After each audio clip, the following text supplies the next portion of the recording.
तो सबसे पहला जो कार्य है, लगभग अपन ये जानेंगे कि डाइजेस्टिव सिस्टम में कौन कौन से अंग काम करते होंगे, राइट। तो पाचन तंत्र कौन कौन से अंगों से मिलकर बनता है। तो पाचन तंत्र कौन से अंगों से मिलकर बनता है, इस पर हम थोड़ा सा प्रयास करते हैं।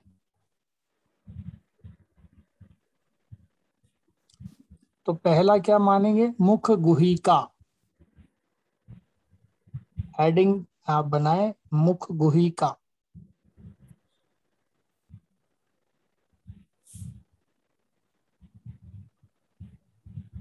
बक्कल केविटी जिसको बोलते हैं, BUCCAL, बक्कल केविटी, CAVITY।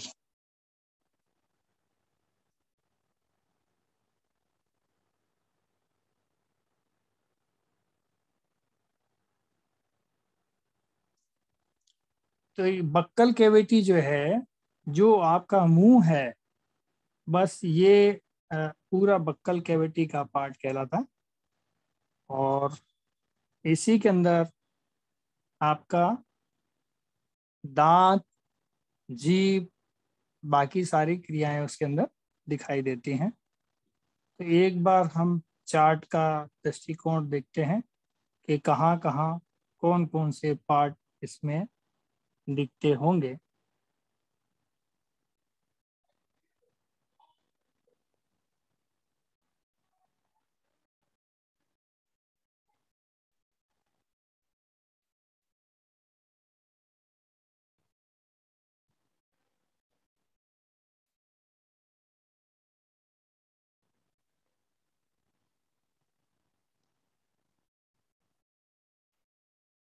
तो ये मैं एक चार्ट ग्रुप में ही डाल रहा हूँ, इसको आप देख पाएंगे भी। और शेयर शेयर भी कर दीजिएगा। शेयर भी कर देते हैं, चलो शेयर भी कर देते हैं। तो शेयर करने के लिए अच्छा इधर जाना पड़ेगा।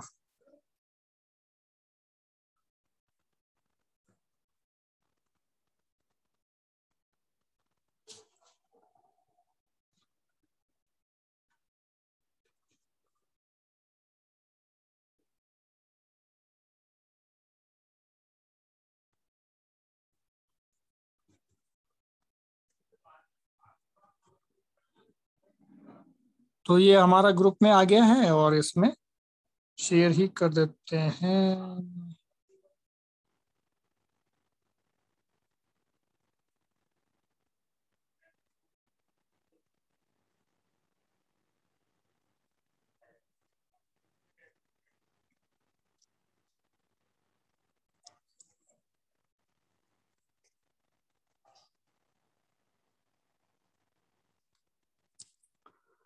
ये है बक्कल कैविटी यानी मुख गुहिका। इसकी स्पेलिंग मिस्टेक ना हो जाए इसलिए मैंने आपके स्क्रीन पे लगा दिया है शेयर करके।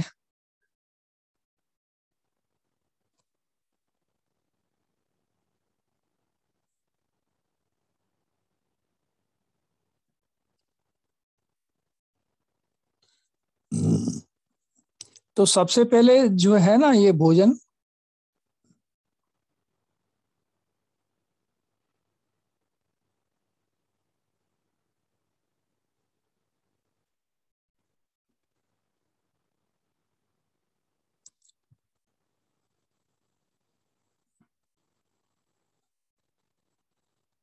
तो भोजन पहले हमारे बक्कल कैविटी यानी मुख गुहिका में प्रवेश करता है। और उसके बाद में ग्रास नली यानी इसोफेगस, फिर नंबर 3 आमाशय, नंबर 4 फिर इंटेस्टाइन यानी छोटी आंत और बड़ी आंत, दो प्रकार की आंत। और फिर बड़ी आंत के बाहर, इस तरह से पूरा क्रम चलता है। तो भोजन जो है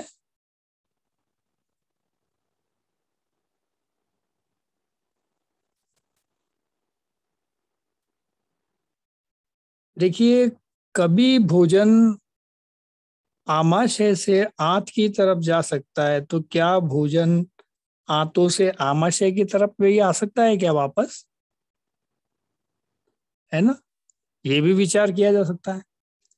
लेकिन ये ऐसा कभी होता नहीं है। क्यों नहीं होता? यानी वन वे ट्रैफिक है, इधर से चलता ही चलता है। ये तो केवल अपान वायु के खराबी के कारण ही कुछ बात बने, तो ऐसी हो सकता है। ठीक है।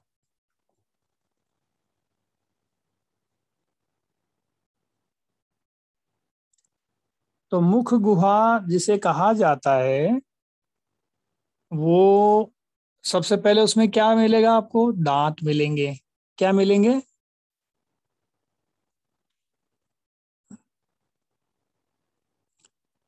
तो मुख गुहा में क्या होता है? पाचन की प्रक्रिया मुख गुहा में भोजन को चबाने के साथ ही प्रारंभ हो जाती है, ऐसा लिख सकते हैं। तो पाचन की प्रक्रिया कैसे होती है? भोजन को चबाने के साथ ही पाचन की प्रक्रिया शुरू हो जाती है। उसके बाद देखते हैं मुख गुहा की ऊपरी भाग यानी तालू। मैंने बताया था कि पेरोटिड ग्लैंड जो है वहां पर होती है, और उसकी डक्ट। एक मेडिकल में एक चीज जो है कि जब अपन कोई ग्लैंड से कोई नली या जो उसको पहुंचाने के लिए रास्ता बनता है, वही डक्ट कहलाता है। डक्ट का मतलब वो टोकरी नहीं और वो वहां पर ये है कि उसी डक्ट कहा जाता है जो नली जहां पर, जैसे पेरोटिड ग्लैंड है वो कान के पास है, कान के पास से वो निकल के ऊपर के मुंह के तालू वाले हिस्से में आके खुल जाती। तो जैसे ही हम मुंह खोलते हैं, तो आप देखोगे कान के पास में एक गड्ढा सा हो जाता है। गड्ढा सा क्यों हुआ? यही जबड़ा जो है ऊपर की तरफ सर रख के उस ग्लैंड को दबा देता है। क्या कर रहा है? ग्लैंड को दबाने का काम कर रहा है ना। जैसे ही आप मुंह खोल करके देखिए, एक गड्ढा हो जाता है साइड में, कान के पास में होता है ना। तो ये जो है उस ग्लैंड को दबाता है, और फिर वो उसको ग्लैंड दबती है, तो उसमें से पिचकारी के जैसे उस डक्ट में से स्राव होता है। और वो स्राव जो कहाँ खुलता है? मुख गुहा यानी मुंह के अंदर ऊपर तालू वाले भाग में आकर के निकलने लगता है। फिर अपन मुंह को वापस बंद कर लेते हैं, फिर खोलते हैं, फिर बंद कर लेते हैं। तो ऐसी वो दबती है और फैलती है, दबती है और सिकुड़ती है और फैलती है। सिकुड़ने और फैलने की जो क्रम चलता है, और वहां पर वो लार आती जाती रहती है। बस इसी से वो लार का सिस्टम बना हुआ। और ये सब चलाने के लिए करता कौन है? ये सब सिस्टम पहले से बना हुआ है, भगवान ने बना के रखा हुआ है। तो बड़ा अच्छा सा सिस्टम बना दिया, एक पिचकारी की तरह वो निकल जाती है, और अब वहां बीच में सेंटर में जीभ के ऊपर आके गिरता है। उसी से सारे काम हो जाते हैं। फिर खाने में हम उसको मिलाते हैं, चबाते हैं। ऐसे ही स्तनियों में जीभ सबसे विकसित आइटम है। मतलब स्तनियों मतलब जो भी स्तनधारी लोग हैं, वो स्तनी कहलाते हैं। तो विकसित उन सब में ज्यादा होती है जीभ।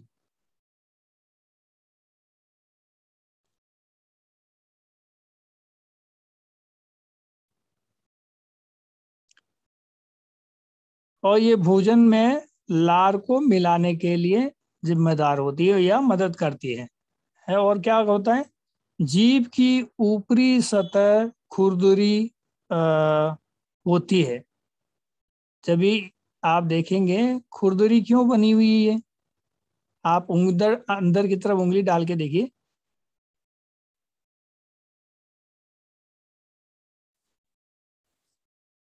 आपने उंगली डाल के देखा होगा कभी, और ये गाय को कभी रोटी दी होगी ना, तो बड़ा सा एहसास होता है उसके अंदर, वो कांटे कांटे से हाथ में चुभते हैं जैसे ही वो जीभ अपने को टच करती है ना। तो उसके वो जो कांटे से हैं, वो खाने को अंदर निगलने में काम करते हैं, क्योंकि वो घास भी खाती है, हम तो घास खाते नहीं है, तो भगवान ने उसको उसी चीज को थोड़ा सा बड़ा कर दिया है और हमारे वाले को थोड़ा सा हल्का खुरदरा बनाया, यानी उसमें जो कांटे से संरचना है वो हल्की खुरदरी, इतनी गाय के जैसी नहीं है। तो क्योंकि हमें तो खाना खाना होता है, घास तो खानी नहीं होती है, तो घास को निगलने के लिए बड़े वो चाहिए। तो जैसा खाना है जिसका, वैसे ही जीवधारियों को वैसे ही भगवान ने, ऊपर वाले ने एक विशेष व्यवस्था बना दी। तो ये फर्क है पशु में और आदमी में।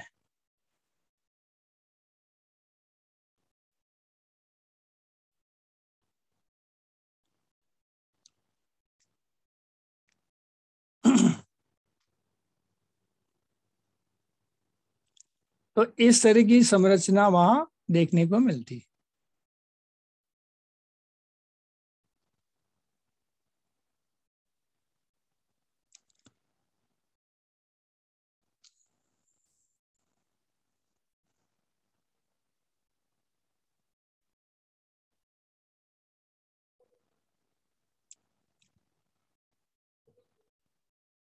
देखिए, जीभ में दो प्रकार की ग्रंथियां पाई जाती हैं। जीभ में भी दो प्रकार की ग्रंथियां पाई जाती हैं, और एक का नाम है सिरमी ग्रंथि, सीरमी ग्रंथि, इसको क्या बोलेंगे? हाँ, स्पेलिंग नोट कर सकते हैं आप, SEROUS।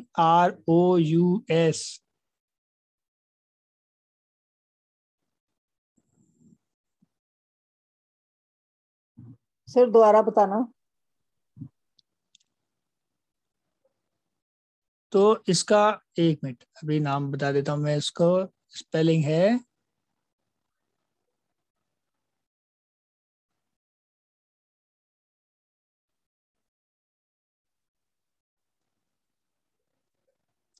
इसकी स्पेलिंग है SEROUS।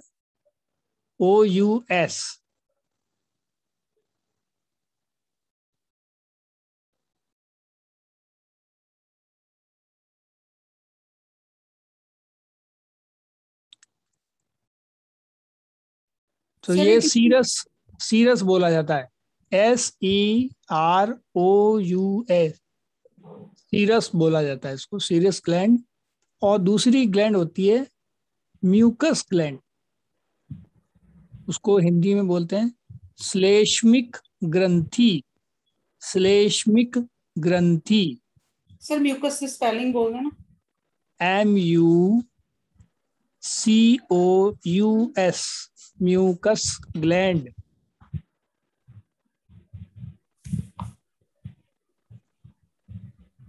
हिंदी जो इसमें पंजाबी में क्या कहती है इसको, कौन सा ग्लैंड?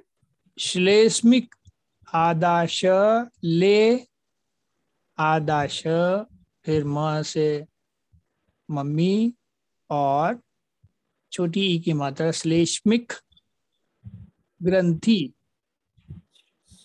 ठीक है, दो तरह की ग्रंथि पाई जाती है, तो सीरस ग्लैंड और म्यूकस ग्लैंड।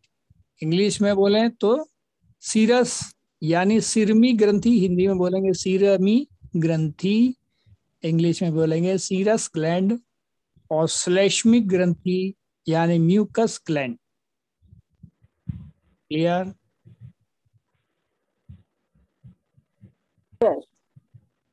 आगे बढ़ते हैं, चलिए। तो मुंह में भी लगभग 600 लार ग्रंथियां होती हैं। मुंह में भी छोटी छोटी छोटी छोटी अलग अलग तरह की 600 लार ग्रंथि होती है।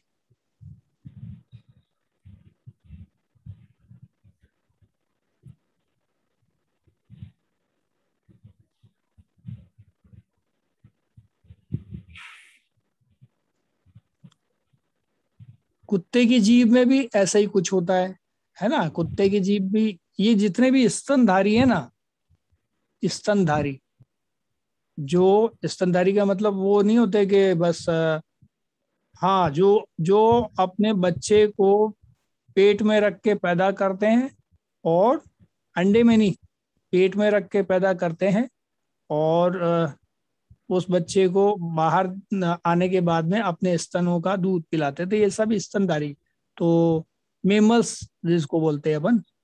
तो कुत्ता भी आ गया, बिल्ली भी आ गई, हम तो है ही हैं, चूहा भी उसी में आ गया। तो ये सारे प्राणी जो हैं इसमें आ जाते हैं, ये सब स्तनधारी कहलाते हैं।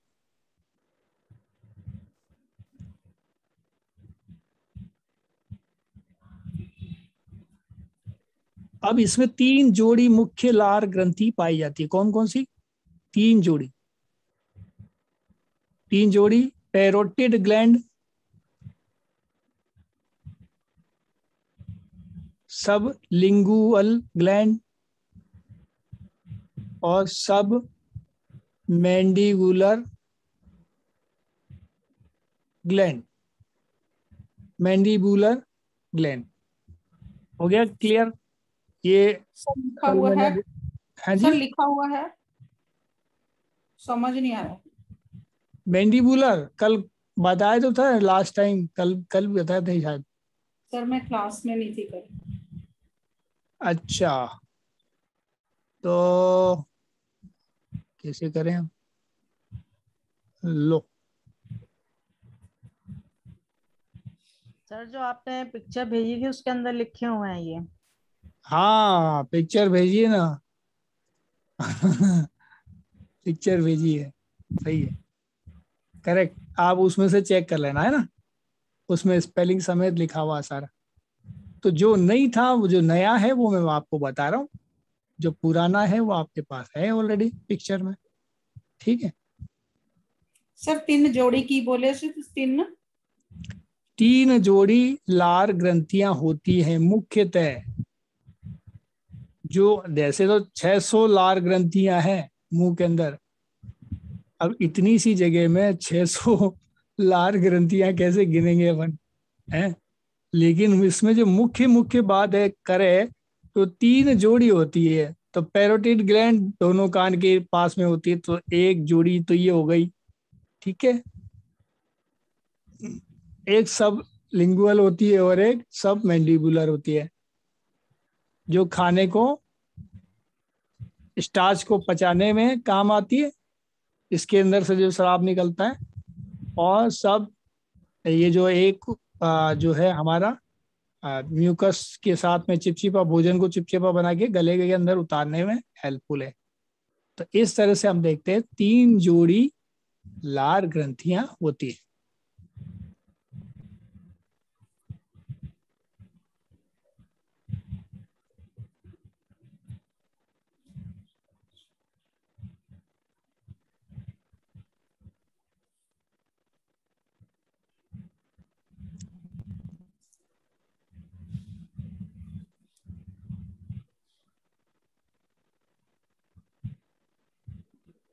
तो 3 जोड़ी का मतलब हो गया कितने? 6 हो गई ना टोटल।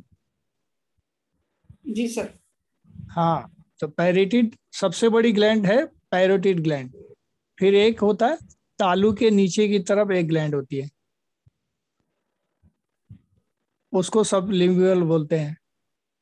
और पीछे की साइड में सब मैंडिबुलर होती है, ये थोड़ी पीछे होती है। तो सब लिंगुअल कहाँ पे होता है? जीभ के ठीक नीचे, एकदम जीभ के ठीक नीचे। और जो जीभ के साइड में होता है अंदर की तरफ, वो होता है थोड़ा इधर आ, अंदर गले की तरफ जाता हुआ भाग रहता है, वो है सब मैंडिबुलर ग्लैंड। और यही खाने को, लेकिन इसमें से जो डक्ट निकलती है ना, होता तो ये पीछे है।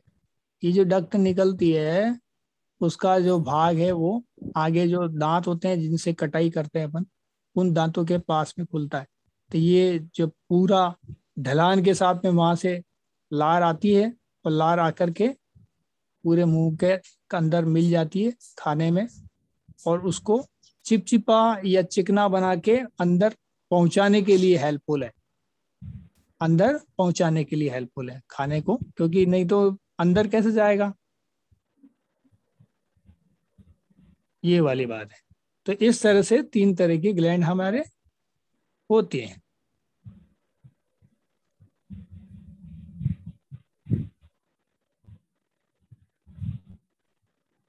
एक चित्र मैं आपको और दे सकता हूँ, आपको और पहचानना है अच्छे से।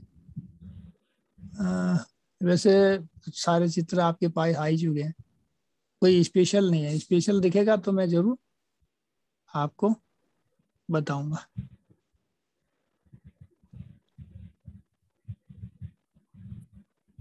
अब देखते हैं कि कैसे भोज्य पदार्थ हमारे शरीर के अंदर जाता है। कहने की बात तो ये है कि खाना अंदर जाता है, बस हमने खाया और वो सीधा अंदर चला गया। लेकिन ये प्रक्रिया कैसे होती है?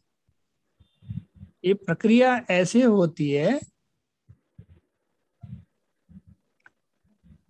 अब इन दोनों के पास में उससे सटी हुई एक और नली जाती है उस शरीर के अंदर, वो उसको बोलते हैं सांस नली। राइट? तो नाक से जाए या मुंह से जाए, हवा जाती ही है। शुरुआती दौर में तो ये बिल्कुल एक ही है, और आगे जाके दो हो जाती है। तो क्या मैंने कल बताया था आपको कि ये ऐसी ग्लैंड है इसमें एपिग्लोटिस नाम का, एपिग्लोटिस के बारे में बताया था? जी सर। हाँ, तो एपिग्लोटिस जो है वहां पर बैठा रहता है, वो एकदम सरक जाता है और भोजन इधर उधर सरक जाता है।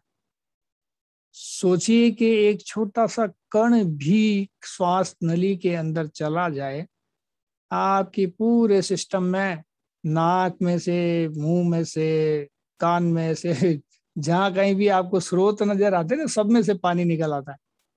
आंखों में से पानी, एक छोटा सा कण भी ये हालत कर देता, सोचिए। तो एपिग्लोटिस का कितना बड़ा रोल है बॉडी के अंदर। इसलिए कहते हैं खाते समय बातचीत नहीं करनी है, खाते समय हंसना नहीं है, खाते समय क्या क्या नहीं करना है, और हंसना नहीं है, बातचीत नहीं करनी है, मोबाइल तो बिल्कुल नहीं देखना है। और इसके साथ एक और जुड़ा है, लोग न्यूज़ सुनते सुनते खाना खाते हैं, टीवी सीरियल देखते हुए खाना खाते हैं, ये तो कभी नहीं करना है। ये करते ही तो दिमाग को आपने उधर बिजी कर दिया। तो मेडुला ऑब्लांगेटा जो है आपका ब्रेन जो है, मेडुला ऑब्लांगेटा उसका एक पार्ट है जो इन सारी क्रियाओं को चलाने का काम करता है। तो ब्रेन तो उधर बिजी हो जाएगा, फिर ये सारी क्रियाओं को ठीक से चलाएगा कौन? एपिग्लोटिस को बताएगा कौन? भाई ये चीज आ रही है, अभी सांस लेने वाले हैं, तो भाई सरक जाओ। उसको ऑर्डर कौन देगा? दिमाग तो आपका न्यूज देखने में लगा हुआ है, या दिमाग आपका बातचीत में लगा हुआ है। तो दिमागी क्रियाएं आपकी शिथिल पड़ जाती हैं, वो ठीक से अपना क्रियाओं को नहीं निर्वहन कर पाता। कुछ अ, ऐसे हार्मोन स्राव होते हैं पिट्यूटरी ग्लैंड से, वो भी, या और थाइमस हाइपोथाइमस से भी कुछ ग्लैंड्स से भी कुछ स्राव उत्पन्न होते हैं। बाकी जगह से भी, इधर उधर से, जहां तहां से जो भी स्राव उत्पन्न होते हैं, वो सारे उत्पन्न जो होने वाले स्राव हैं, आपका जब दिमाग व्यस्त हो जाएगा तो ये सारे उत्पन्न नहीं हो पाते। जिनसे मैग्नेटिक वेव बनती है, करंट मिलता है, वो करंट, ये जो मैग्नेटिक वेव जो है ना, करंट, यही इनको इंफॉर्मेशन देता है। किसको देता है? तंत्रिका तंत्र के द्वारा इनको इंफॉर्मेशन देता है कि भाई इसको, एपिग्लोटिस को पता है, वो उसको कहना थोड़ी आता है कि भाई साहब इधर सरक जाओ। वह उस एपिग्लोटिस को ये जरूर भगवान ने बताया हुआ है कि ऐसी मैग्नेटिक वेव बनेगी तो आपको इधर सरक जाना है, ऐसी मैग्नेटिक वेव बनेगी तो आपको इधर सरक जाना है। बस उसको एक ही काम पता है, वो ट्रैफिक पुलिस है बस। तो कंट्रोल करता है, यहाँ से वहां से वहां सरक जाता है। तो उसको इतना ध्यान रखता है बारीकी से कि खाना आते ही वो एक भी कण सांस की नली में नहीं जाने देगा, बिल्कुल पैक कर देगा। इसलिए हमारे पुरखे जो है ना, हम, कोई आता था, हम जब खेलते थे, हमारा कोई बचपन में दोस्त वोस्त, तो कह देते थे नहीं बाहर बैठो, अभी वो खाना खा रहा है या खा रही है, अभी आ रहे हैं, आप बैठिए भोजन कर रहे हैं। मतलब ये है कि क्या हमारा कोई फ्रेंड या कोई मिलने वाला आके हमारा कोई खाना थोड़ी छीन के ले जाता था। भाई खाना वो भी हम वही खा रहे हैं, वो भी वही खा रहा है, हम कोई स्पेशल तो कुछ करने वाले नहीं है। तो ये जो क्रिया प्रक्रिया, जो बदलाव शरीर में देखने को मिलता है, उनसे बचने के लिए ये सब जो क्रिया की जाती थी कि भाई आपको बाहर बैठना है, आपको बात नहीं करना है, ये ही आयुर्वेद में दिनचर्या का हिस्सा है। आधुनिक विज्ञान भी इसको मानता है कि बातचीत करते हुए खाना नहीं खाना है, तो सिस्टम आपका ठीक से काम करेगा। सिस्टम आपका ठीक से काम करेगा तो आपको बीमारियां नहीं आएंगी। आप सोचते हैं मेरा शरीर पता नहीं क्यों मोटा होता जा रहा है, चपाती तो आधा या एक ही खाते हैं, लेकिन लगता ऐसा है कि जैसे 10-12 चपाती खा लिया।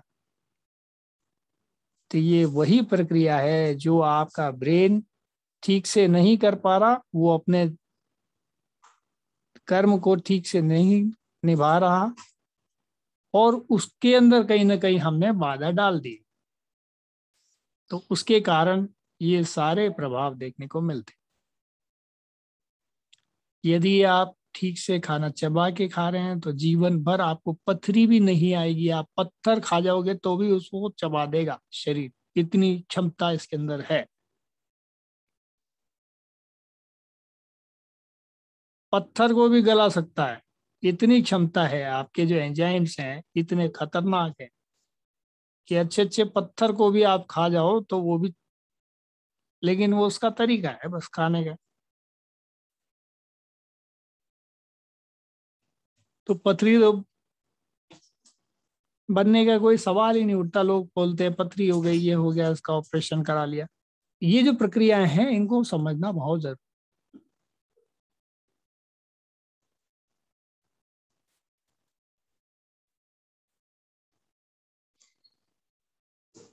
इसलिए बोला जाता है हंसना भी नहीं है। अब हंसने के दौरान अंदर से फेफड़ों से जो हवा बाहर आती है वो नली खुल जाती है, और खाना अचानक से खाने लग गए, आप हंस भी रहे हैं और खाना भी खा रहे हैं, तो एपिग्लोटिस बेचारा एक समय में क्या क्या काम कर सकता है। वो तो यहाँ से द्वार खोल के उधर जाएगा।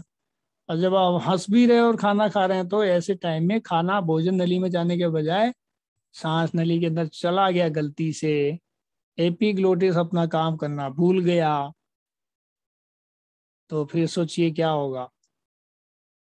फिर ऊपर के नीचे जान ऊपर नीचे हो जाती है। तो ये जो प्रक्रिया है,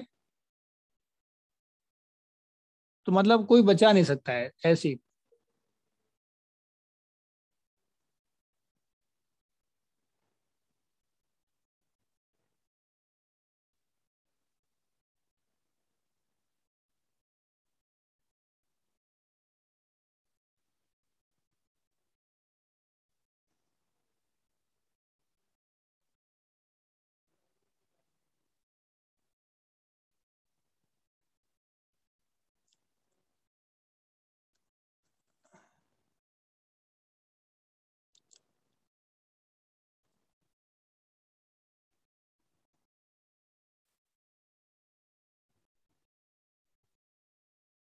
तो ये कैसे पॉसिबल होता है, मैं आपको दिखाना चाहता हूँ थोड़ा।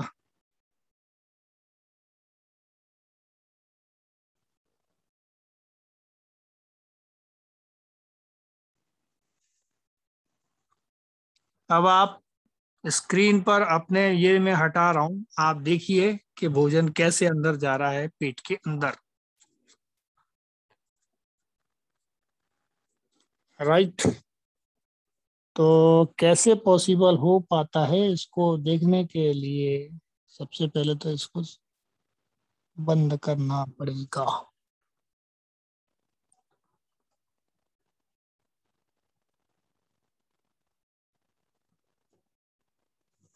तो ये देखिए हमारे सामने एक ये मुंह है, और ये मुंह के अंदर यहाँ पर ये खाना है, ये खाना, ये ठीक है।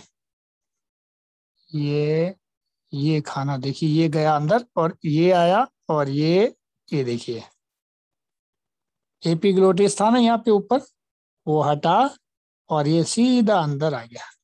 राइट। एनिमेशन में देख रहे हैं ना अपन।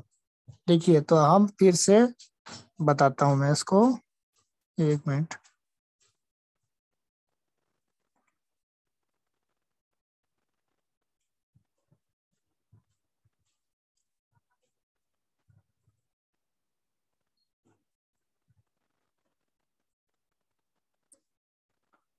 तो ये हम देखते हैं, देखिए इसमें ये भोजन है, ये देखिए ये मुंह के अंदर फंसा हुआ है, ये भोजन है। और ये मैंने ऑन किया, ये देखिए ये गया और ये गया, ये देखो ये ढक्कन बंद हो गया सांस नली का, और ये नीचे चला गया। क्लियर? फिर से देखिए, ये भोज्य पदार्थ है, ये देखो ये गया, ये सांस नली है, ये गया, ये बंद हो गया और ये नीचे चला गया। देखो ये नीचे चला गया, ये देखो, ये देखो, ये देखिए, ये फिर से देखिए, ये जो है क्या कहलाता है? क्रमानुकुचन की क्रिया कहलाती है। पीछे से दबती है नली और आगे की तरफ भोजन सरकता जाता है। पीछे से दबती है, आगे की तरफ सरकता जाता है। फिर से एक बार दिखाऊं क्या? यस। ये लीजिए, फिर से देखते हैं अपन। ये देखिए ये भोजन है, इसको, ये भोजन, ये देखिए ये गया, ये गया, ये गया, ये गया, ये ये टकराया और ये गया, वो बंद हो गया सांस की नली और ये नीचे चला गया। ये पूरे बढ़ते बढ़ते चला गया। फिर से देखो, ये देखिए, एक मिनट इसको फिर मैं करता हूँ।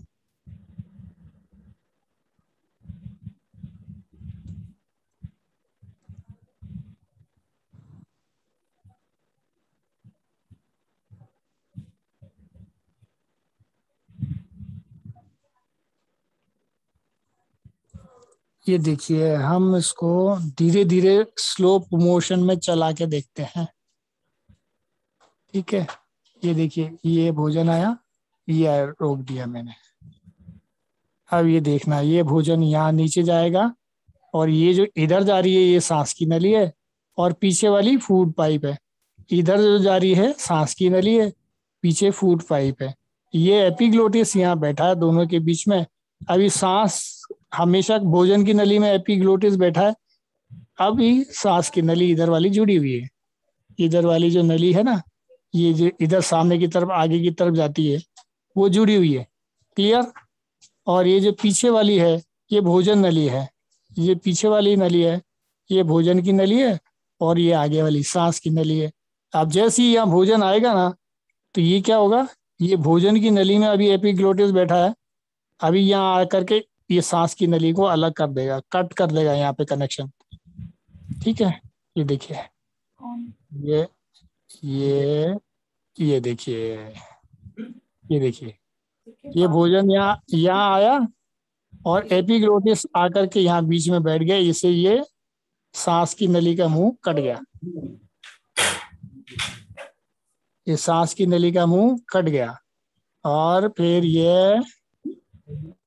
ये देखिए, ये देखिए कट गया पूरा। अब ये सांस की नली इधर वाली अलग हो गई, ये भोजन वाली नली रह गई। ये देखिए, दिखा, ये भोजन है हमारा चबाया हुआ। क्लियर? और ये कहाँ गया? भोजन नली में।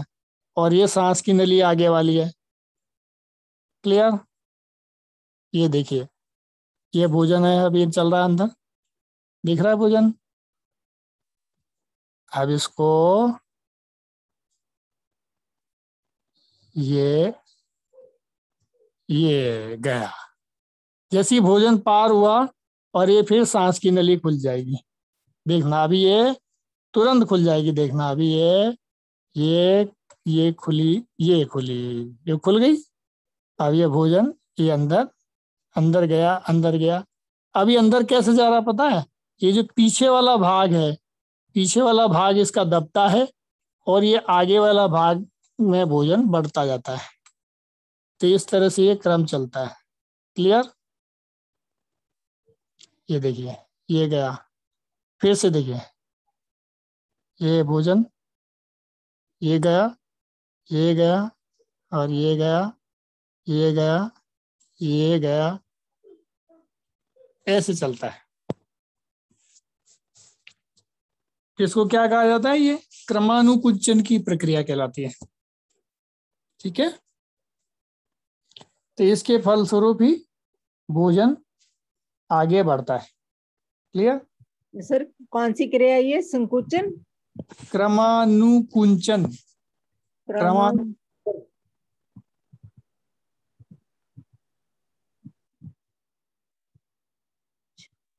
ठीक है।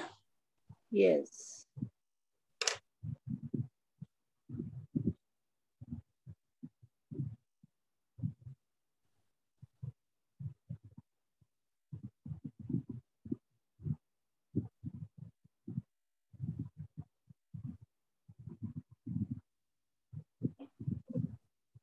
देखिए, मनुष्य में गलसुआ एक बीमारी आती है। पैरोटिड ग्लैंड है ना, ये मम्स बोलते हैं इंग्लिश में इसको, MUMPS, मम्स। मम्स नामक बीमारी होती है ये गलसुआ। आपको ध्यान होगा या कभी किसी की हुआ होगा तो कान के पास में, ये हमारी है ना दाढ़ वाला जो हिस्सा है, इसके पास आसपास का एरिया सूजन हो जाती है, बहुत बड़ा हो जाता है, मोटा मोटा हो जाता है, ऐसा लगता है पता नहीं क्या हो गया अंदर। ये मम्स हुआ, गल्स हुआ जो है, ये मम्स जो है बीमारी, इसी पैरोटिड ग्लैंड के अंदर आ जाती है। अब आप सोचो, एक ये अटैक है एक तरह का, वायरल अटैक है। वायरल बैक्टीरियल अटैक भी हो सकता है, वायरल अटैक भी हो सकता है। तो ये यहाँ पर क्या होती है, सूजन आ जाती है। अब ये सूजन जो आ जाती है,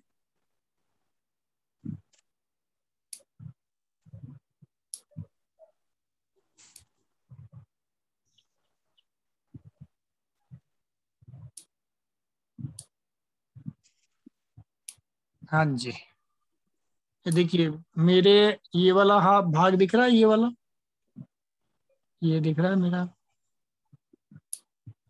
ये जी मैंने दादा, उंगली लगा रखी है ना। जी दादा, जी।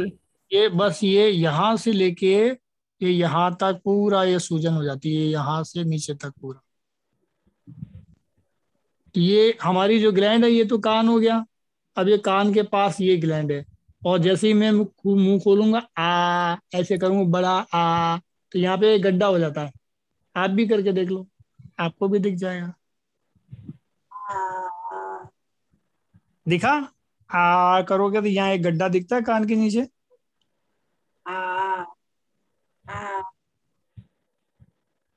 वो सर कई लोगों की तो हमारी उम्र तक भी एक सॉलिड सार बना रहता हाँ, तो ये जो गलसुआ बोलते हैं इसको, ये बीमारी होती है। ये जो ग्लैंड है ना, ग्लैंड के अंदर ही सूजन हो जाती है।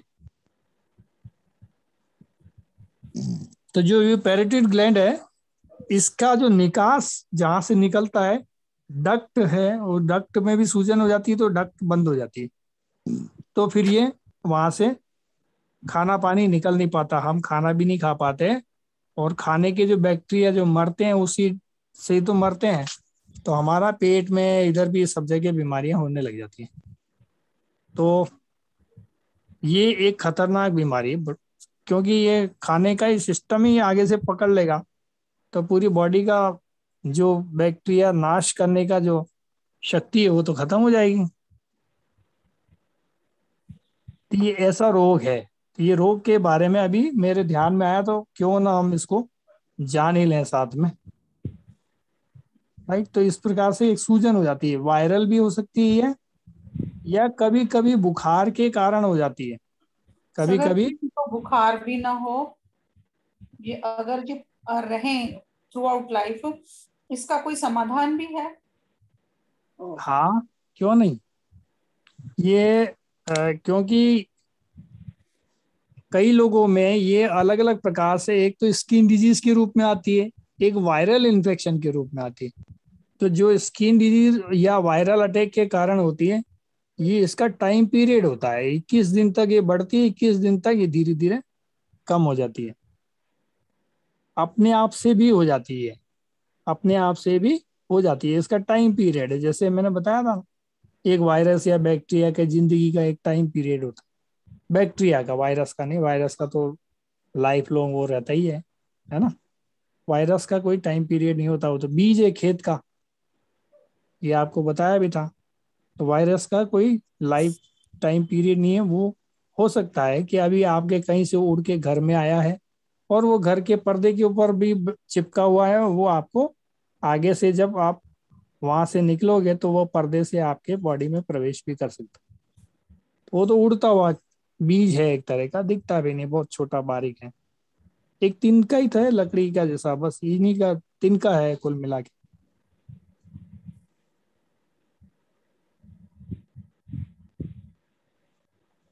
तो इसको बोलते हैं मम्स, यानी गलसुआ नामक रोग होता है। ये मनुष्य के मुंह में संभवतया सामान्यतः दिन में 1 से 5 लीटर, 1 से 1.5 लीटर जो है हमारे मुंह में लार बनती। कितनी बनती है?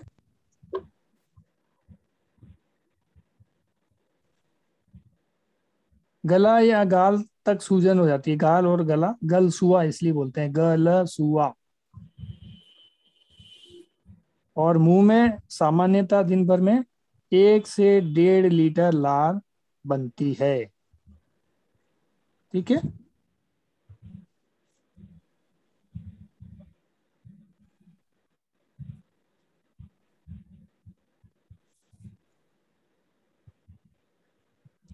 अब एक रहस्य वाली बात बताता हूँ।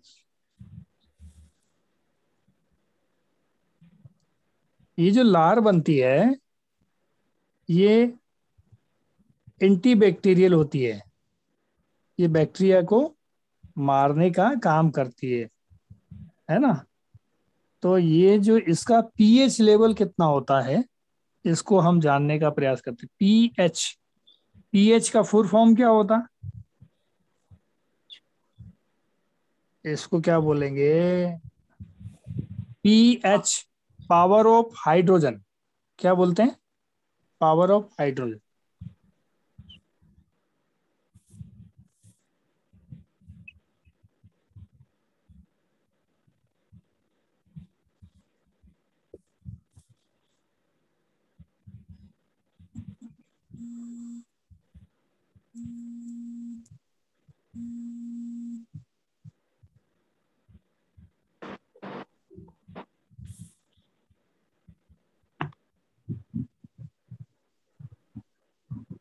अब आपको मैं एक तरीका बताता हूँ चेक करने का। आप बोलोगे कि 1 से 1.5 लीटर लार कहाँ बनती है, ऐसे तो बनती नहीं होगी, है ना।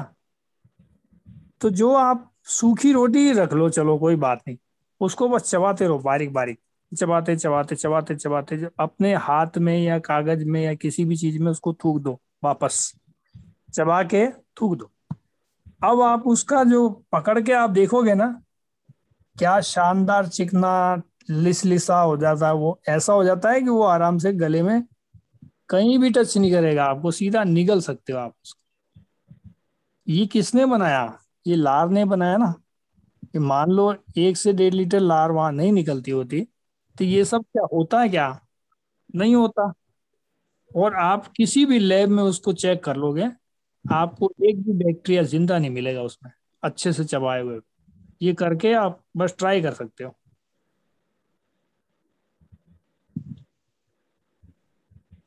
और इससे पहले खाने को आप टेस्ट करोगे, उसके अंदर बैक्टीरिया वायरस सब मिल जाएंगे आपको। ये है पता करने का एक तरीका।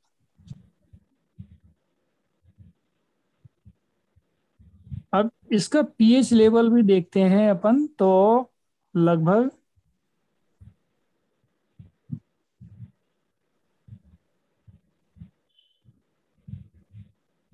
इसका, हाँ, इसका निर्माण कैसे होता है वो देखते हैं अपन। अब ये पढ़ ही रहे हैं तो निर्माण भी देखते हैं, निर्माण कैसे बनता है। तो इसमें 99% तो होता है इसमें जल। लिख सकते हैं आप, 99% जल।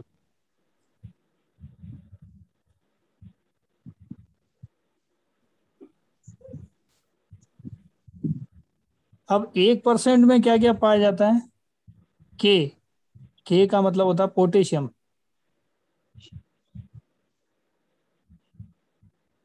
और क्या पाया जाता है? सोडियम।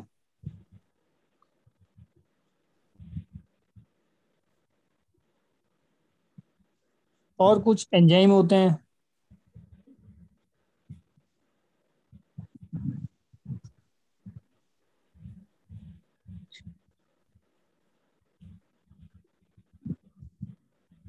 और होता है यूरिया होता है, और म्यूसिन होता है, म्यूसिन।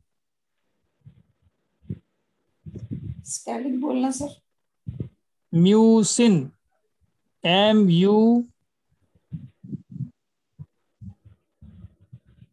MUCIN, CINE, mucin.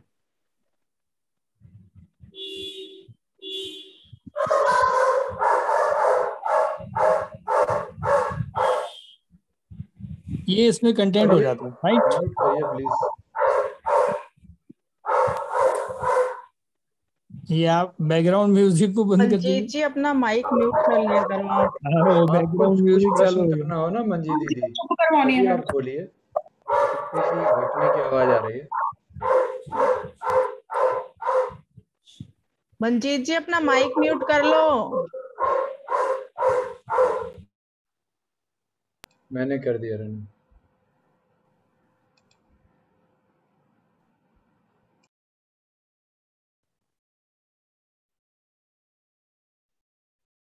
तो इसमें क्या हो गया, सोडियम हो गया, पोटेशियम हो गया, कैल्शियम भी हो गया, और यूरिया भी हो गया, कुछ एंजाइम हो गया, पाचक एंजाइम, और म्यूसिन, म्यूसिन भी हो गया। अब आप बोलोगे कैल्शियम और ये सब क्या कर रहे हैं, बताएंगे। इसकी चेन होती है, इसके बिना खाने का पाचन नहीं होता। जब खाने का पाचन तभी हो सकता है जब वहां पर कैल्शियम उपस्थित हो। और कैल्शियम का पाचन कब होता है, जब वहां पर विटामिन D3 उपलब्ध हो। D3 की कमी हो जाएगी तो कैल्शियम नहीं पचेगा। इससे पहले भी एक चेन है पूरी है, विटामिन ए शरीर में होगा या ए की उपलब्धता होगी तभी D3 भी या डी विटामिन भी पचेगा, या वो भी कंपाउंड काम करेगा, नहीं तो वो काम नहीं करेगा। तो ए जो है बिग बॉस की तरह खड़ा है, उसके साथ उसके दूसरे सहयोगी जो हैं, विटामिन D हो गया, फिर उसके बाद में उसकी चेन में कैल्शियम हो गया, फिर उसके बाद में कुछ आर्सेनिक हो गया, फिर आर्सेनिक की मदद से फास्फोरस, और फिर आयरन और बाकी मिनरल, ये सब का पाचन होता है। तो पाचन अपना मुंह से ही शुरू हो गया ना। तो ये सारे कंटेंट मुंह में जो होते हैं उनमें से मैंने आपको ये बताए। ये जो नाम लिए हैं ये पूरे ऑल बॉडी के नाम बताए हैं, लेकिन मुंह के अंदर आपको जो बताया है, विटामिन के हो गया, ये 1% है, बाकी 99% तो जल है। 1% में के है, मतलब सॉरी, कैल्शियम हो गया, बाकी जो कंटेंट अभी लिखाए थे बस वही। तो इस तरह से इसके अंदर, लार के अंदर ये पाए जाते हैं।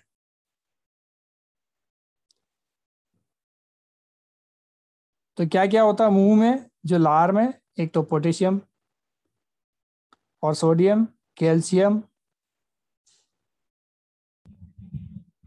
Enzyme, urea, mucin. और कुछ एंजाइम, और यूरिया, और म्यूसिन, ये 1% में पाए जाते हैं, राइट। यहां तक इसका चैप्टर क्लोज। अब आगे बढ़ने का काम करते हैं। ये लार में जो चिपचिपापन जो पैदा होता है, ये किसकी वजह से होता है, ये म्यूसिन की वजह से होता है। किसकी वजह से होता है, म्यूसिन। ये जो म्यूसिन है ना, वही चिपचिपा करता है। म्यूसिन की किताबों में अलग अलग आपको स्पेलिंग मिलेंगी, अलग अलग किताबों में अलग अलग म्यूसिन की स्पेलिंग मिलेगी। इसलिए मैं तो आजकल हिंदी में लिख लिया उसको, आधा म, य से यमराज, और बड़े वो की मात्रा, और स के ऊपर छोटी की मात्रा, फिर ना। क्या करूं, कंफ्यूजन हो तो। अलग अलग किताबों में अलग अलग स्पेलिंग, जितने राइटर उतनी बात, जितने मुंह उतनी बात। अपनी सर सुविधा से देखते हैं सब लोग। हाँ जी। लार दा पीएच लेवल सर। हाँ, ये बात ये बिल्कुल, अभी एक करते हैं इसको भी।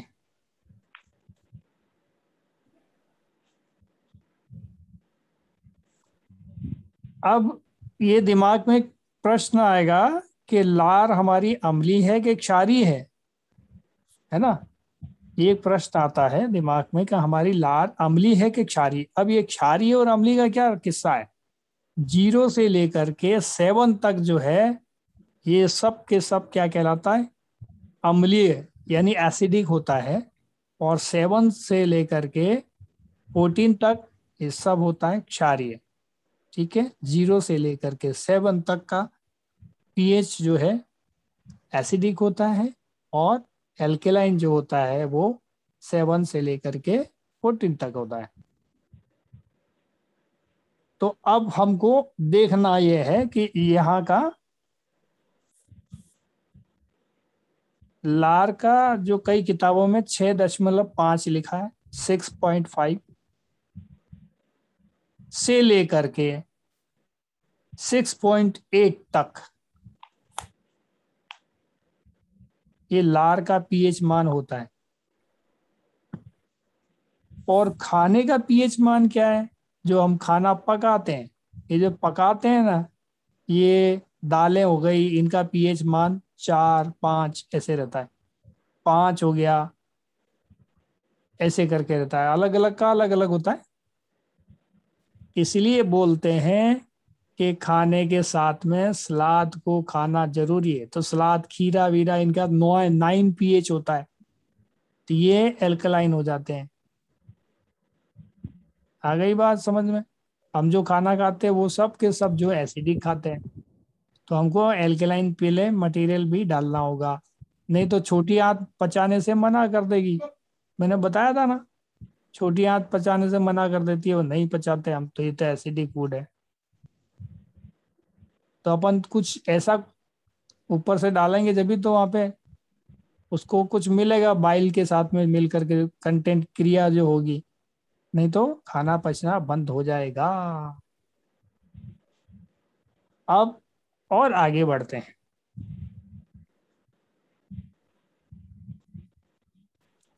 तो इसका मतलब वो क्या हुआ, ये 7 से नीचे है तो क्या बोलेंगे, ये तो अम्लीय हो गया, अम्लीय हो गया ना। अभी हमने इसमें कंटेंट में क्या देखा था, पानी के साथ में क्या क्या था, कैल्शियम में था, इसके अंदर साल्ट भी था, तो अम्लीय हो गया ना, नमकीन हो गया हल्का सा। और इसके अंदर क्या था, अम्लीय नहीं होता तो बैक्टीरिया मरते क्या, नहीं मरते। अब आप कहोगे कि खाना तो ऐसे बोल लेते हैं कि मुंह के अंदर जो लार होती है वो तो क्षारीय होती है, सब लोग तो ऐसे बोलते हैं, बिल्कुल सही बात है। लेकिन जब ये खाने के साथ क्रिया करता है, इससे पहले तो अम्लीय है, अकेला जो ये है, अकेला तो अम्लीय है, लेकिन ये जो कंटेंट्स इसमें भोजन के साथ जब क्रिया करते हैं तो ये थोड़े से क्षारीय की ओर चले जाते हैं। ठीक है, ये फर्क है, इसीलिए कहते हैं इसको चबा चबा के खाओ। तो जब तक वो बैक्टीरिया वायरस जो भी आपके खाने में है वो मिक्स होते जा रहे हैं, तब तक ये अम्लीय रहेगा, फिर बाद में कन्वर्ट हो जाएगा क्षारीय में। इसलिए भी कहा जाता है खीरा ककड़ी खाओगे उसका पीएच 9-10 के बीच में रहता है तो वो अच्छा रहता है।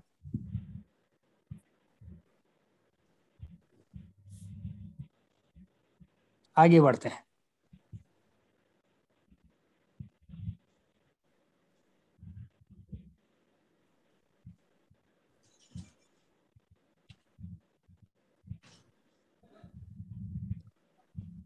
अब अपन चर्चा करते हैं कुत्ता, गाय का।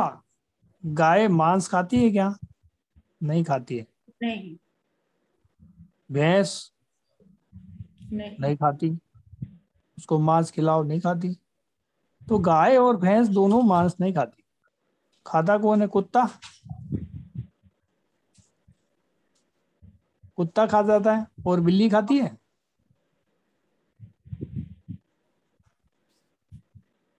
तो जितने भी मांसाहारी हैं इनकी लार का पीएच मान कितना होता है, 7.4।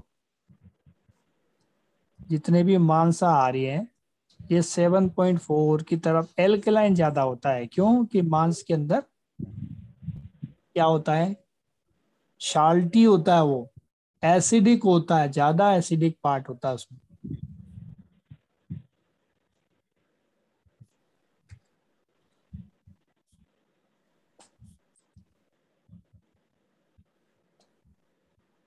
इसलिए कुत्ते के लार भी ज्यादा बनती है। आप देखो वो एकदम टपकती रहती, लपक लपक, वो जीभ भी हिलाता रहता है। तो ये चीज का फर्क। तो जो मांसाहारी जीव है उनका क्षारीय होता है।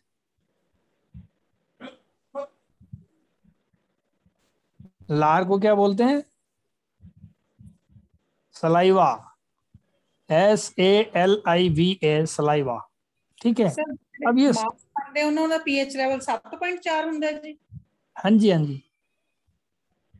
जितने मांसाहारी जीव हैं, जैसे कुत्ता है, ये मांस खा लेता है, तो इसका पीएच मान कितना रहता है उसकी लार का? 7.4।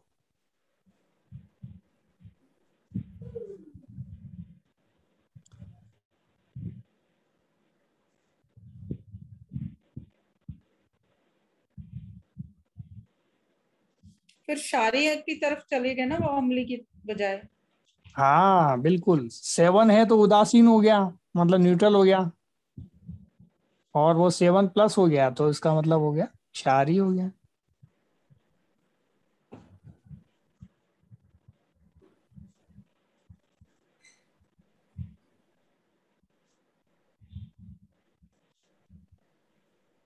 अब एक चीज और लिखते हैं, टाइलिन। एक नया नाम आपके सामने आ गया, टाइलिन।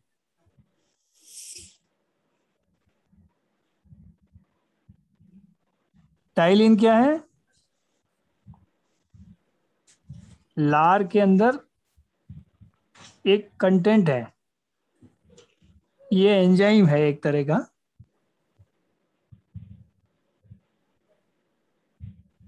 लेकिन है ना, स्पेलिंग इसका जरा ध्यान रखना आप, स्पेलिंग थोड़ा सा अलग है। अब ये पी से शुरू होती है स्पेलिंग इसकी, PTYALIN।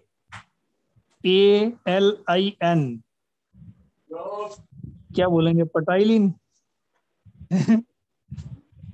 लेकिन पी तो साइलेंट है यहाँ।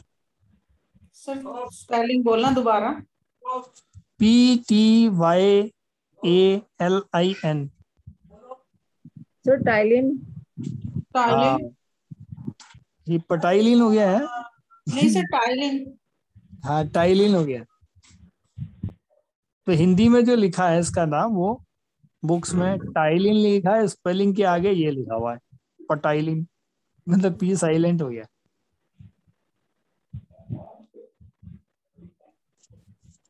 जैसे चाकू का होता है ना नाइफ, तो के लग जाता है,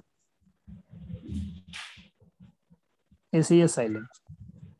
अब आगे चलते हैं, माल्टेज।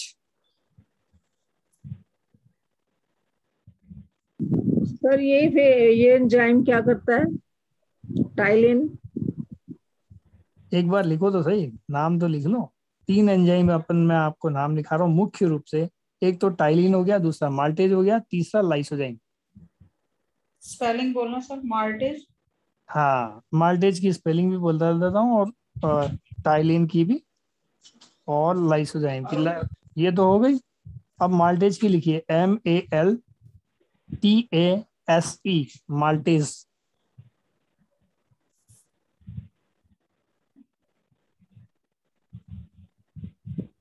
MALTASE।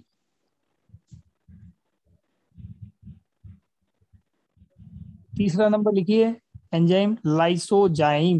स्पेलिंग बोलता हूं मैं इसकी, LYSOZYME।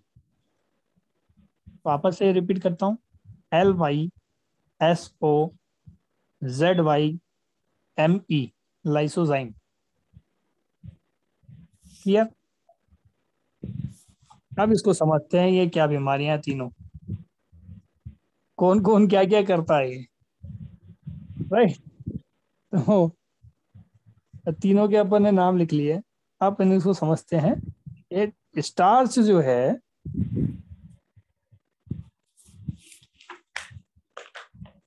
स्टार्च को तोड़ने का काम करता है, कौन? टाइलिन।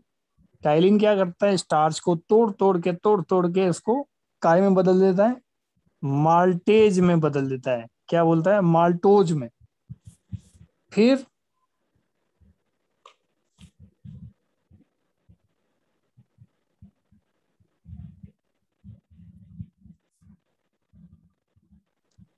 और यही माल्टेज है ना, ये माल्टेज ये क्या करता है? खाने को मीठा बनाता है। आप करेला भी खाओगे ना तो आपको हल्का सा मीठा सा स्वाद लगता है। करेला तो कड़वा था, आप कहोगे ये मीठा वाला चक्कर ये कहाँ से आया?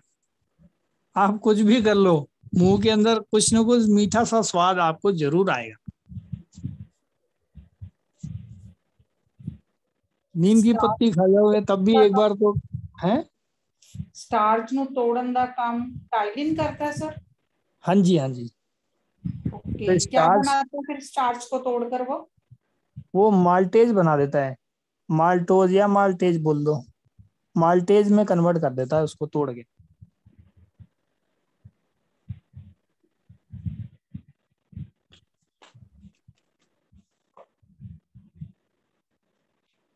अब ये जो माल्टेज है इसी को इसको भी तोड़ करके काय में कन्वर्ट करते हैं। माल्टेज माल्टोज माल्टोज को माल्टेज तोड़ता है। स्टार्च को किसने तोड़ा? टाइलिन ने तोड़ा और क्या बनाया? माल्टोज बनाया। अब माल्टोज को माल्टेज ने तोड़ा और क्या बनाया? ग्लूकोज बनाया। हमारा जो शरीर है ना हर चीज के साथ खेल खेल के एंजॉय करता है। एक चीज आता है उसको कुछ तोड़ के चला जाता है, दूसरा वाला आता है फिर तोड़ के चला जाता है, तीसरा वाला आता है फिर कुछ तोड़ के चला जाता है। सबका अपना अपना काम है।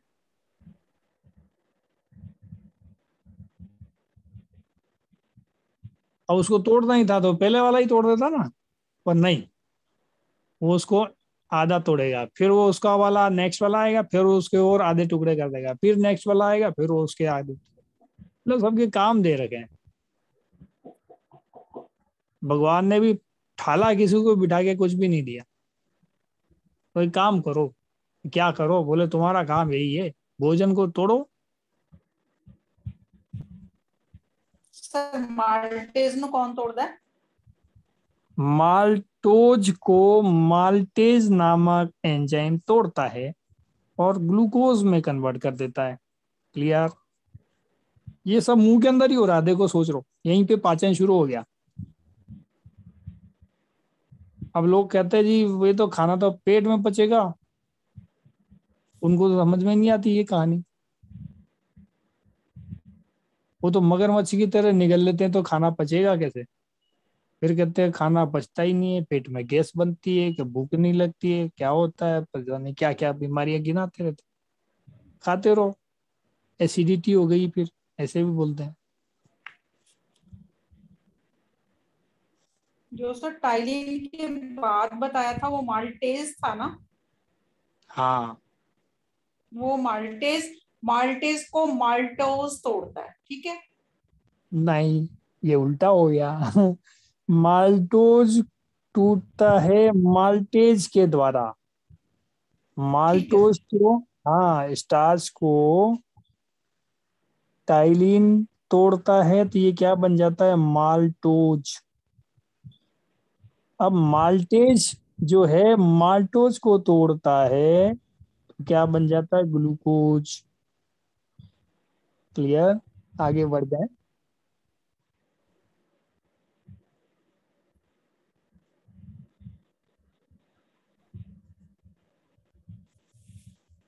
इसी माल्टेज के कारण हमारी लार का स्वाद मीठा हो जाता है। क्लियर? क्योंकि ये ग्लूकोज को तोड़ने की ताकत रखता है ना, ग्लूकोज को तोड़ देता है, ग्लूकोज में तोड़ देता है, इसलिए जैसे ही टूटता है तो ये मीठा लगता है।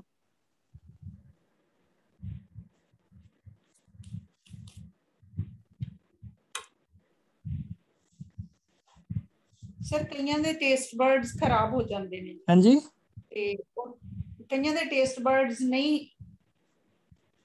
ਪੂਰਾ ਫੰਕਸ਼ਨ ਨਹੀਂ ਉਹਨਾਂ ਨੂੰ ਸਮਝ ਆਉਂਦਾ ਟੇਸਟ ਬਰਡਸ ਨਹੀਂ ਰਹਿੰਦੇ ਉਹਨਾਂ ਦਾ ਕਾਰਨ ਮਤਲਬ प्रॉपरली खाना चबा के ना खाना ही हो सकता है। देखो जब है ना बॉडी में ब्लॉकेज होने लगते हैं ना, खास तौर से ओके कोरोना के बाद में, कोरोना काल के बाद में, या कोई बुखार उखार आ जाता है तो ये जो ग्लैंड है ना इनमें सूजन हो जाती है।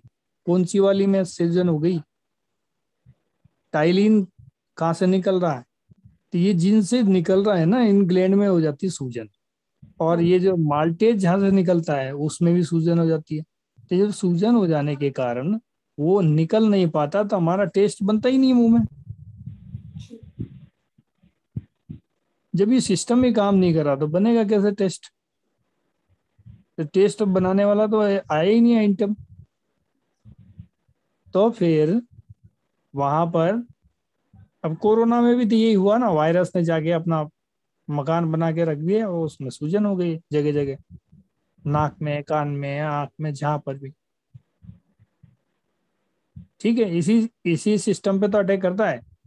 अब ये इससे जुड़ा हुआ सिस्टम है जो रेस्पिरेटरी ट्रैक है, रेस्पिरेटरी ट्रैक पे ही अटैक करता है कोरोना। तो कोरोना जब हो जाता है तो वो भर चुका होता है, पूरा ट्रैक जो है डिस्टर्ब हो गया होता है। तो उससे जुड़ा हुआ ट्रैक क्या है?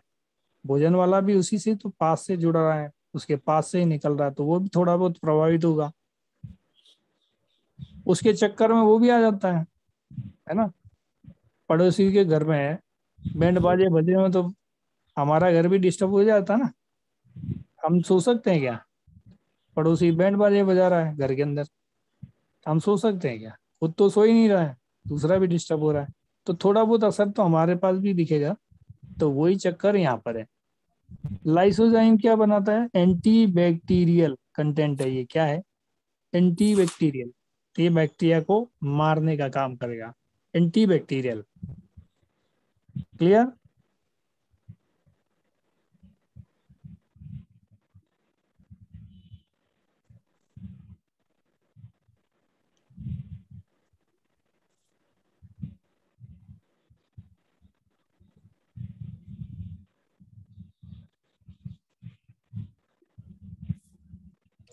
तो हम फिर से एक बार रिकेप करते हैं। टाइलिन जो है स्टार्च को तोड़ता है, काय में तोड़ता है, माल्टोज में तोड़ता है, और मीठा चबाने के बाद में ये सब प्रक्रिया होती है। और इसके बाद में देखते हैं माल्टेज जो है माल्टोज को ग्लूकोज में बदल देगा। क्लियर? तो स्टार्च को देखिए, अभी देखते हैं अपन कि स्टार्च को किस में बदला जाता है, स्टार्च को कौन बदलता है, एक एक करके हम देखते हैं, रिकैप करते हैं। टाइलिन जो है, टाइलिन स्टार्च को तोड़ता है, स्टार्च को तोड़ने के बाद में वो माल्टोज में बदल देता है, और फिर माल्टेज नामक एंजाइम जो है वो माल्टोज को तोड़ता है, ग्लूकोज में बदल देता है। फिर इसके अंदर कोई बैक्टीरिया या वायरस होता है, उन सबको ये एंटी बैक्टीरियल लाइसोजाइम ढूंढ ढूंढ के खोज खोज के मार देते। ये भी तो घुस जाता है ना उसमें, तो बिल्कुल शुद्ध बना देता है, बिल्कुल साफ साफ गंगा जल जैसा।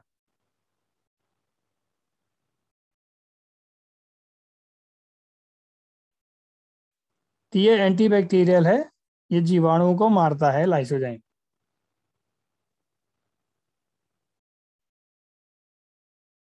तो ये कौन कौन सी जगह पाया जाता है लाइसोजाइम, मैं आपको बता देता हूँ। आगे पढ़ेंगे ना, अभी यहीं से ही लिख लो साथ के साथ ही, बाद में अलग अलग कहाँ लिखोगे। लाइसोजाइम कहाँ कहाँ बॉडी में पाया जाता है, कोई पूछेगा तो क्या बोलोगे? आंसू के अंदर, आंख के जो आंसू निकलते हैं इसमें भी लाइसोजाइम ही होता है। जैसे ही आंख पलक झपकती है तो ये जो कार का जो वाइपर जैसे काम करता है, ये आंख के अंदर ये भी वाइपर का ही काम कर रहा है।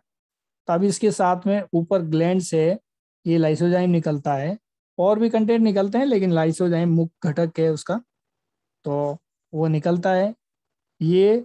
और उस आंख के ऊपर का जो भाग है उसके ऊपर वाइपर की तरह जैसी आंख झपकते हैं पलक तो वो फैल जाता है, और फैलने के कारण वहां पे जो भी बैक्टीरिया आंख को खराब करने के लिए आए होते हैं, बैक्टीरिया वायरस, क्योंकि हवा में बहुत सारे उड़ते रहते हैं,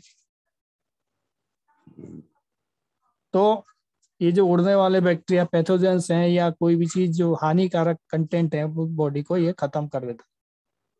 ये फर्क है। काय में पाया जाएगा? लार में, आंसू में और पसीने में। किस में? 3 चीजों में, लार में, आंसू में और पसीने में। किस में पाया जाता है? लार में, आंसू में और पसीने में। सर की चीज केड़ा एंजाइम? लाइसोजाइम। ओके। हाँ, लाइसोजाइम जो है 3 चीजों में पाया जाता है, आंसू में, लार में और पसीने में। आंसू में, लार में, पसीने में। बस 3-4 बोल दो, अभी याद हो जाएगा। ये मैं इसलिए बोल रहा हूँ कि बार बार रिपीट करते करते अपने आप याद हो जाता है, और 2-4 बार आप भी बोल लो तो ये अपने आप याद हो जाएगा। तो लाइसोजाइम जो है किस में होता है? लार में, पसीने में और आंसू में होता है। लाइसोजाइम किस किस में मिलेगा? लार में, पसीने में और आंसू में। मुझे लगता है आपको रट गया होगा आराम से, इतनी देर से मैं न जाने कितनी बार तो बोल चुका, अब लिखने की क्या जरूरत है, याद हो गया होगा अच्छे से। तो हम फिर से रिकेप करते हैं एक बार, इसको देखते हैं कि हमारे लार के अंदर, यानी लार मतलब सलाइवा, SALIVA, सलाइवा, उसमें कितने प्रकार के एंजाइम देखते को मिलते हैं मुख्य रूप से।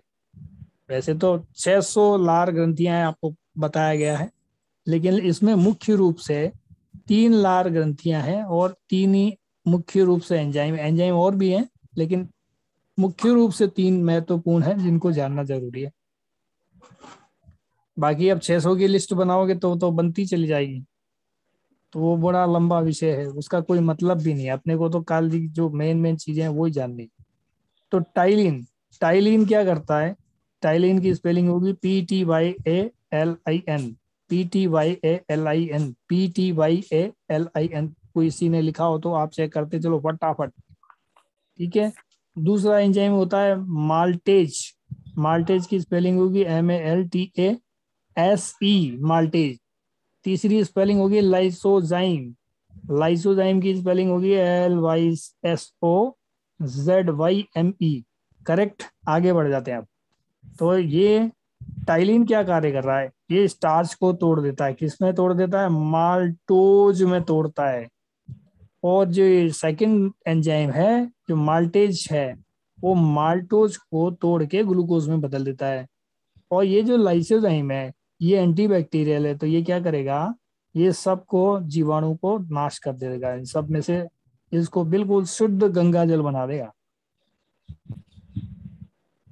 सर आपने 3 ग्रंथियां बोली, टाइलिन, माल्टेज, लाइसोजाइम,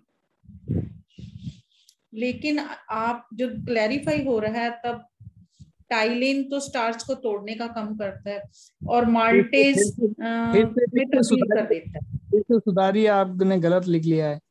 फिर से आपको मैं बता रहा हूँ, ये 3 ग्रंथियां नहीं है, ये एंजाइम है। माल्टेज ग्रंथि है कि माल्टोज ग्रंथि है? देखिए, ना तो माल्टेज ग्रंथि है ना माल्टोज ग्रंथि है। ग्रंथि तो आपको मैंडिबुलर, सब लिंगुअर और वो बताया, कौन सा बताया एक और? Parotid gland. 3 ग्लैंड है, तो पैरोटिड ग्लैंड से क्या निकला? लाइसोजाइम। करेक्ट। अब ये बाकी दोनों ग्रंथियों से टाइलिन और ये निकला है माल्टेज। ये एंजाइम है। क्या निकले हैं? ये ओके। एंजाइम है, ठीक है, ये ग्रंथियां नहीं है। आगे बढ़ते हैं। तो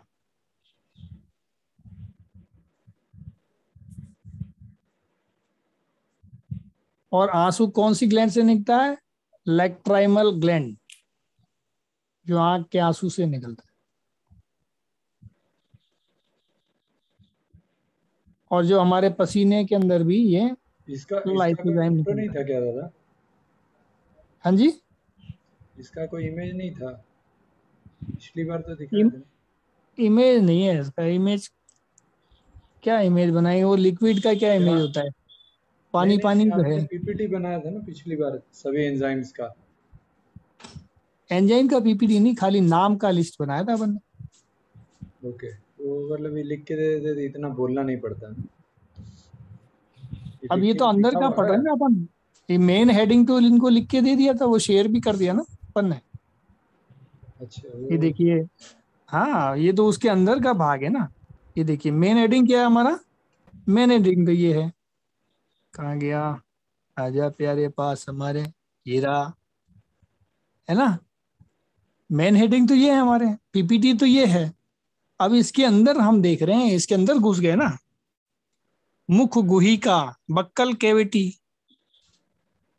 अब बक्कल कैविटी के अंदर क्या क्या पार्ट होते हैं वो देख रहे हैं। तो हमारी पीपीटी तो ये रही। इसका भी जो लिखित मटेरियल है, मतलब क्या क्या पार्ट है वो भी लिख के देने से अच्छा रहेगा। लिख वो के जितना देने दादा, में तो बोल रहे हैं लिखवा रहे प्रशांत हैं, दादा, हाँ जी। स्पेलिंग 4 बार पूछ रहे हैं सब। अच्छा इसमें जो टाइम खराब आपने हो रहा है बताया उसमें। था, हम लोग बेसिकली हमेशा सुनते हैं कि मुंह की लार क्षारीय, अभी आपने बात भी की थी, बट इसका पीएच लेवल आप 6.5 से 6.8 बोल रहे हो। जी तो यही इसी में से तो ये रिलीज हो रहा है, फिर एक तरफ से क्षारीय कहा जा रहा है और एक तरफ से एसिडिक। कुछ क्लियर नहीं हुआ, थोड़ा सा एक बार रिपीट बता देते जरा।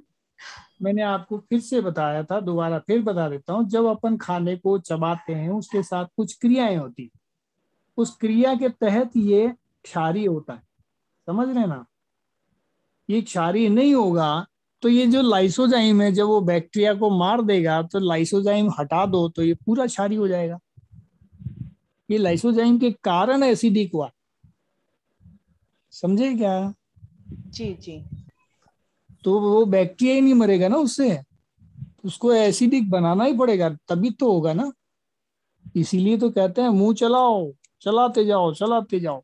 ओके, मतलब आप कह रहे हो कि नॉर्मली अगर हम इसमें लाइसोजाइम है तो ये एल्कलाइन है, जब और बाकी दो पैरोटिड जो और ग्लैंड से रिलीज होता है, स्क्रीशन होता है, उसके बाद ही वो क्षारीय बनता है। हाँ, और कंप्लीट क्षारीय कर दोगे तो ये टूटेगा ही नहीं ग्लूकोस। ओके ठीक है दादा। वो तो भाई किसी चीज को एसिड ही तो क्रिया करता है, जलाने का काम कौन करता है, एसिड। आपको नाम पता ही, चमड़ी के ऊपर डाल दो एसिड, क्या होता है। ला देगा।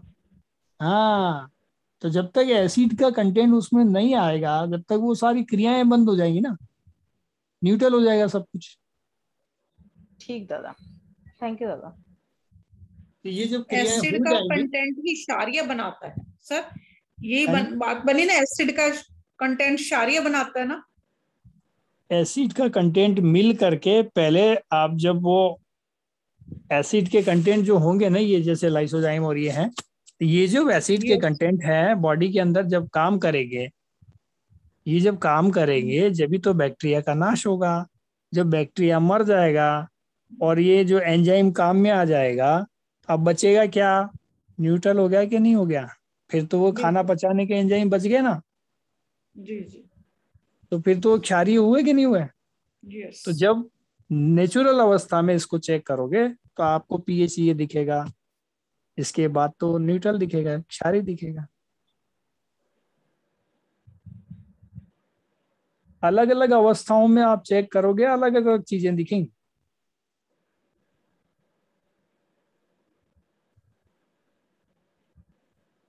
और अवस्थाएं चेक करनी है तो अपन बैठ जाते हैं, दिन भर यही काम रहेगा फिर तो। मुख्य सर एक समस्या क्या है उसको देखना जरूरी है, समस्या का समाधान हमको करना जरूरी है, हमारे क्या क्या समस्याएं आती है वो देखना है। तो वो हमने तो देख लिया, अपना काम हो गया खत्म। चलिए आगे बढ़ते हैं फिर फटाफट। ये बैक्टीरिया मारने का काम करेगा।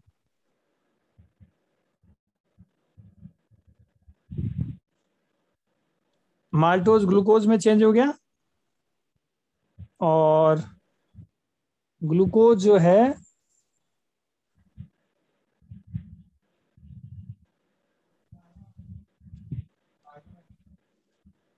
एक मिनट रुको। हाँ जी, क्या बोल रहे हो, बगीचे में। ओके, तो कहीं और मत जाना। Okay bye.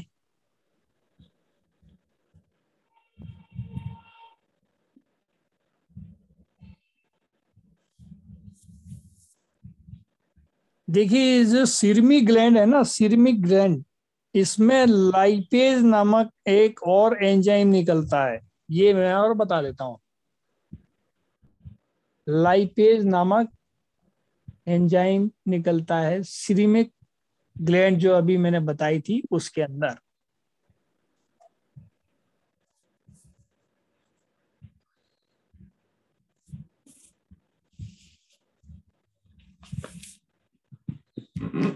ये जो वसा होती है ना, फैट, फैट वाला जो भोजन खाते हैं अपन, इसको वसीय अम्ल में परिवर्तित करता है। क्या करता है? वसीय अम्ल में, फैटिक एसिड में। क्या बोलेंगे उसको? फैटिक एसिड में। देखिए मैं ये सब याद कराने के उद्देश्य से करा रहा हूँ, 4-4 बार रिपीट कर रहा हूँ, तो आप लिख भी सकते हो और याद भी कर सकते हो। मैं तो कहता हूँ याद करो तो ज्यादा अच्छा, लिख भी लो साथ में। 4 बार लिखोगे तो जल्दी याद भी होगा लिखने से, और अंदर घुस भी जाएगा, आपको समझ में भी आएगी चीज।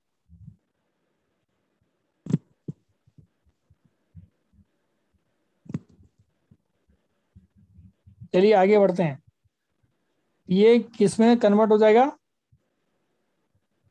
वसीय अम्ल में परिवर्तन करने का काम किसका है? लाइपेज का है। किसका काम है? लाइपेज। स्पेलिंग बोल दो सर।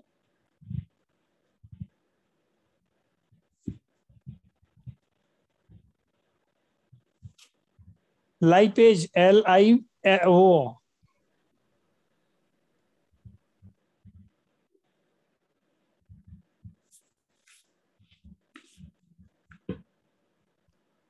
LYPASE। अब ये अमेरिकन और ये इनका बड़ा झगड़ा है, US और UK वालों का। आधे लोग तो ये LI लिखते हैं और आधे LY लिखते हैं। LY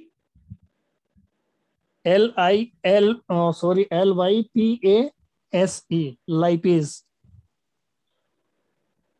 T है क्या सर? P है जी? P for parrot, lipase.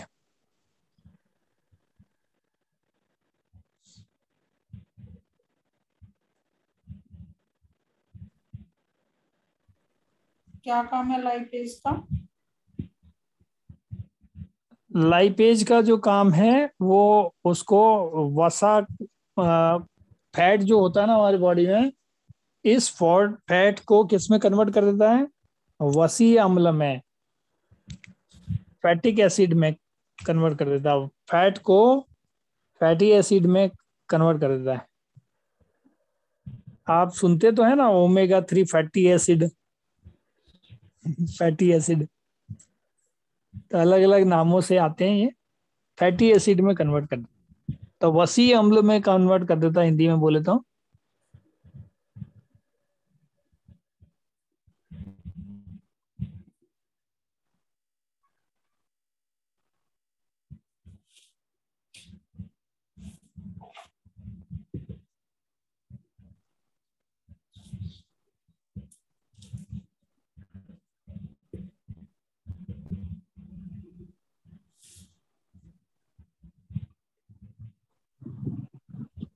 Hello हाँ जी।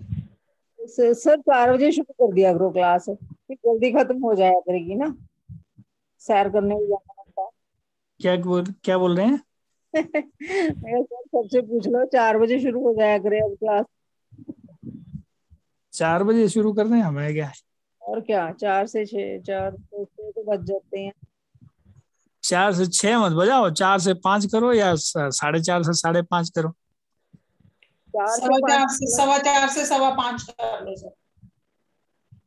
सर तो एक तो सब लेट बहुत आते हैं, एक ये प्लीज डिसिप्लिन होना चाहिए। हाँ तो वो तो आप लोग तय कर लो। मेरे को तो आप कहोगे कि राइट 4:30, तो 4:30 शुरू करूंगा। आप कहोगे 4:15, तो मैं 4:15 शुरू कर दूंगा। और हम तो पहले ही आकर बैठ जाते हैं। देखिए हम लोग तो यही कर सकते हैं कि क्लास को आपने जो बताया हुआ टाइम है उसके 15 मिनट पहले ओपन कर सकते हैं। अब आप आ जाओ 15 मिनट पहले ज्वाइन कर लो। जो जैसी आवाज शुरू हो बस काम शुरू हो गया अपना, ऐसा समझो। सर वैसे भी ठंड आ रही है, 4 बजे का टाइम ठीक रहेगा। 4 बजे ये कर लो। 4 बजे, 4 बजे ठीक है। 4 वो से पहले रिकॉर्डिंग नहीं, बंद तब कर लेना 5:30 आचार्य तक जी। एंड हो जाता।